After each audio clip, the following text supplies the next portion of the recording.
What's up, peoples? It's Gendo here. Welcome back to the Basque Boys. And as always, if you are still enjoying the series, please do go and drop it a like. Now, today, it's the second leg versus Marseille, where we have a very comfortable 4-0 lead. Spoiler alert if you didn't check out the last episode. So it's pretty much almost a foregone conclusion we'll get into the quarterfinals, and before that we'll take on Sporting Gijón in the league just to get like a little bit of a tune-up. And before we get to that, we did play a few matches in the league itself. Let's see how we did.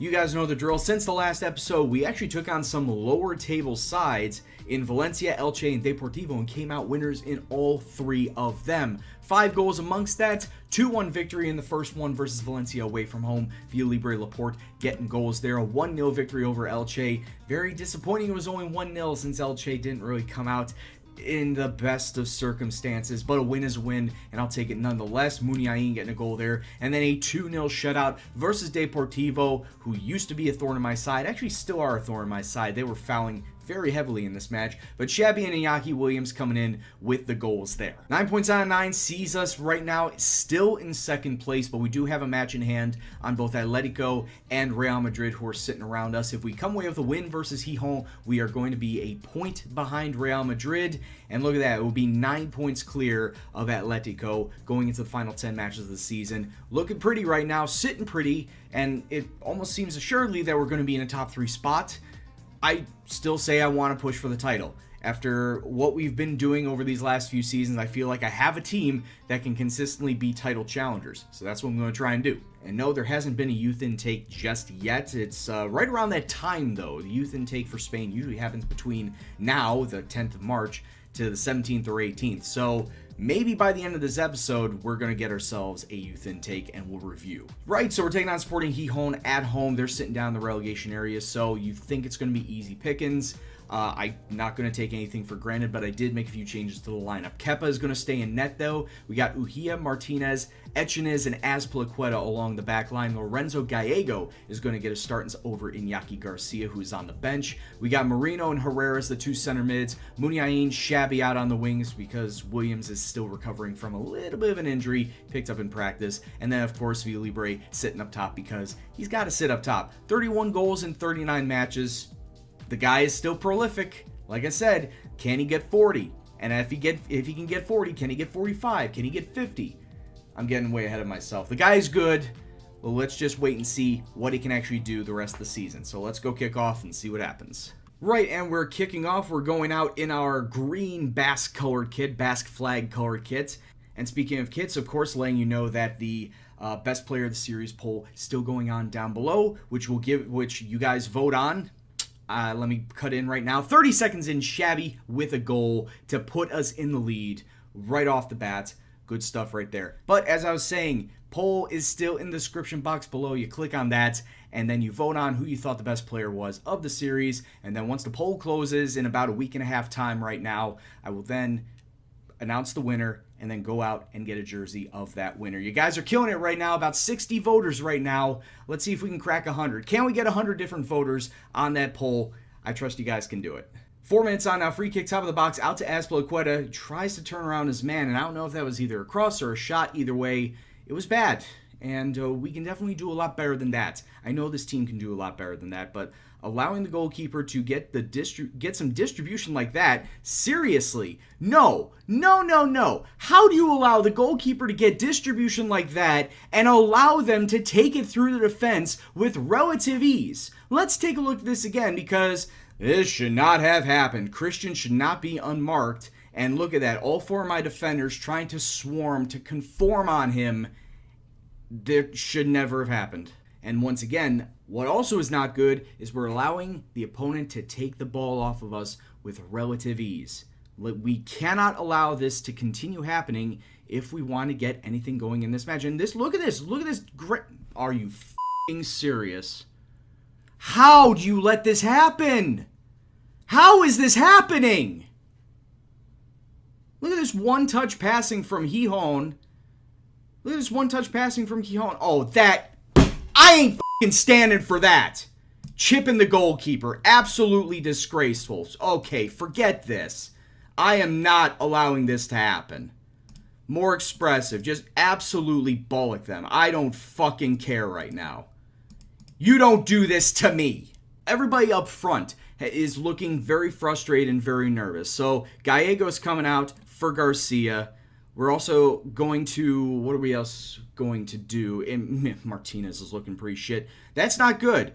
Herrera is going to come out for Linton Jr. Yes, I realize I'm making 2 of my subs right now, and I realize also that I didn't make a team talk. So, boys, I'm going to yell at them assertively, demand more, because you should not be losing to this team. Free kick, Muniain, it's cleared away, but now it does look like we are starting to feel a little bit more aggressive, a little bit more attacking. Garcia to Linton Jr., tries to find some space, gets out to Azpilicueta, crosses it into Villalibre. Oh, he pings it off of the far post. It just spins in, and Villalibre ties the match up at 2 apiece. There we go, boys. 7 minutes into this half, and we are looking like the team of old, the team that should be doing a lot better than this Sporting Gijón team. We got a lot of time left in this half. Let's see if we can come away with a winner now. And it could very well be right here. Oh, what a shot from Villalibre. Great cross in from Ujia. And now to Shabby. He pings it off the post.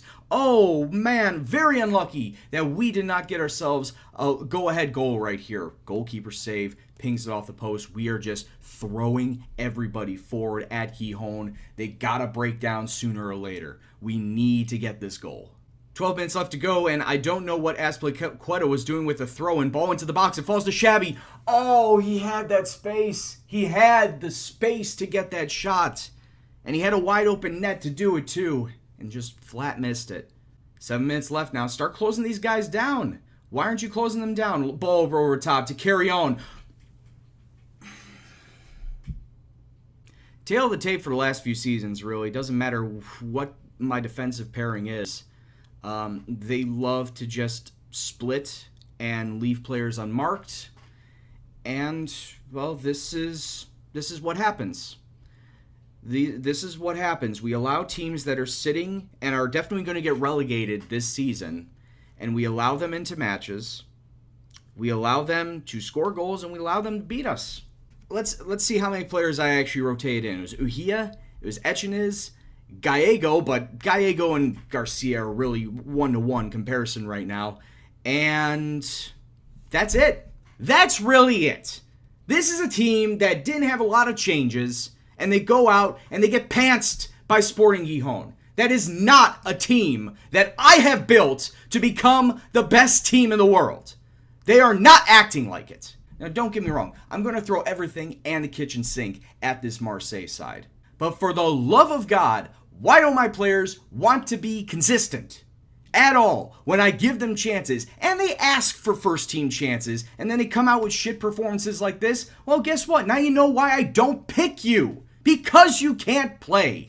We should have won this match. We should be 1 point behind Real Madrid right now. Shoulda, woulda, coulda. But now we just got to sit here and just deal with it.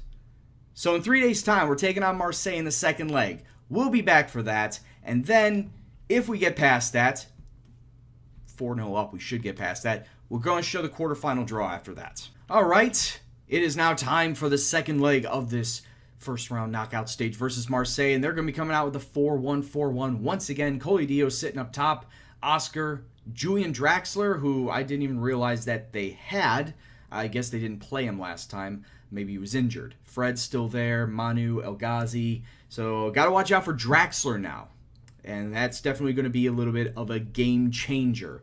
We're going to go with our bog standard lineup, our real standard formation with the same people that you usually see out there, except for Mikel Merino because he is suspended. So we're going to have the center mid pair of Linton Jr. and Herrera. Lekwe's back in, Laporte's back in, Garcia's back in, Iñaki Williams is back in. Everyone else remains the same as the last time. Like I said, we got a 4-goal lead. We can't possibly bottle this, can we? I mean, if we do, I might as well just quit now. I might as well just end the series if we let a 4-goal advantage slip. 5 minutes on, we have the ball. We're looking pretty solid. We've had the majority of the possession so far, as much as we can for the first 5 minutes. Great pass from Linton up to Lekwe. Crosses it inside. Not strong enough. I mean, I was expecting a Lekwe to Villalibre goal. Nice interception to get the ball back. Could it set up for a lightweight Villa Libre goal? But Linton Jr. taking it inside to Muniain. Nice pass through to Villa Libre. Oh, and it's a foul in the box. Marseille giving away a penalty, and Villa Libre is going to step up to the spot. Can we fix the juju? Come on, Villa Libre. Yes, right down the middle. That scared me. I saw it go right down the middle. Thought the goalkeeper was going to save it, but no, Villa Libre puts us in the lead 1-0. Let's take a look at that again, as I don't really see replays of penalties often. I want to see how badly the goalkeeper missed this. So Villa Libre shooting it down the middle. Goalkeeper had a shocking jump there, but it's all the same. Penalty scored, goal scored. And now as we look towards the halfway mark, we start to look at the stats, and once again, it's possession arrow to Athletic Bilbao. 63% of the ball. We've had the majority of the shots. We've had all of ours on target. Well, not anymore. Marseille haven't had a single one on target, and that really is the difference in this match. Marseille need to score 6 at this point in time, so now I can feel a little bit more comfortable and relaxed that we are going to move on in this tie. Because really, at this point in time, there isn't much to play for. We got Iñaki Williams looking complacent, so I'm going to sub him out for Shabby. And I actually might as well sub the other winger out, Muniain, for Pablo Hervias. So once again, making 2 of my subs at halftime. Didn't put in his team talk because really at this point in time, team talk's kind of worthless. 6 minutes into the half now, Marseille getting their first highlight, and what a cross into Colidio, who puts it in, levels the match on the day, but they still have a long way to go in this tie. 5-1 on aggregate. I mean, this is exactly what you see usually from, Lekwe or Williams or Muniain, just a cross in from the wing, and a great header from Colidio, putting it into the back of the net. And this second half has been a bit of a drab second half. In fact, this entire match has been a little dull, to be honest with you. Outside of the goals, nothing really of note has happened. Linton Jr., though, gets it through to Ander Herrera. There we go. Spice it up, Fred. Get yourself a red card. Hit the showers early. And for the last 3 minutes and change, there's going to be 10 men on the Marseille side.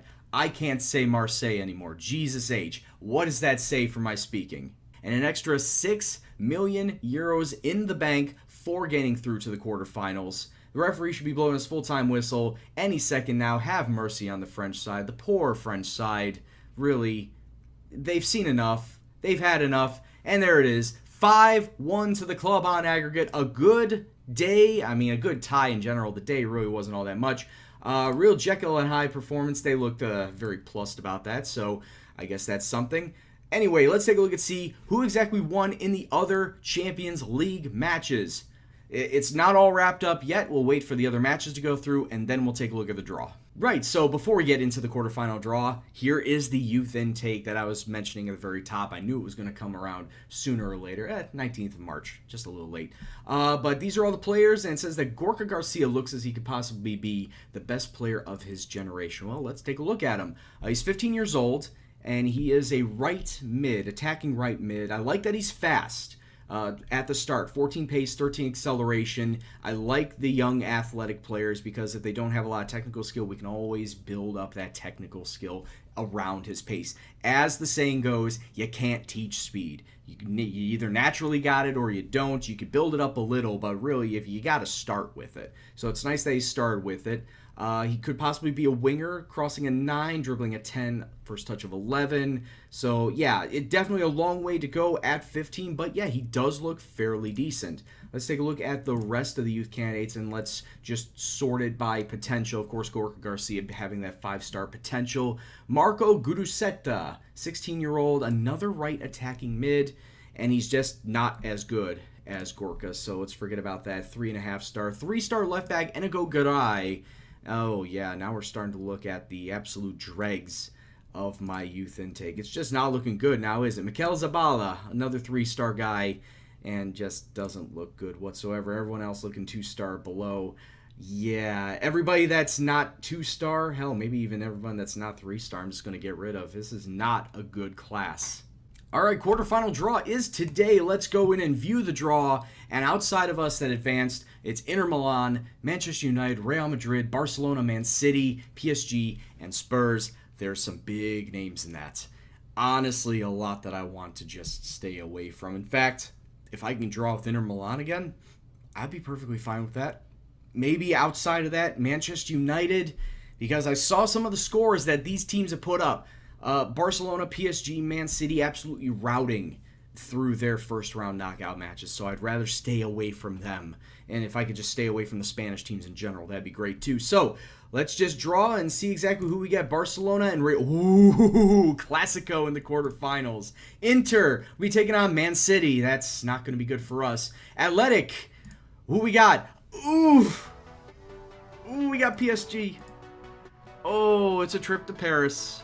And it's not a good trip to Paris either. They got Origi, De Bruyne, Pulisic, Dembele, Sanchez.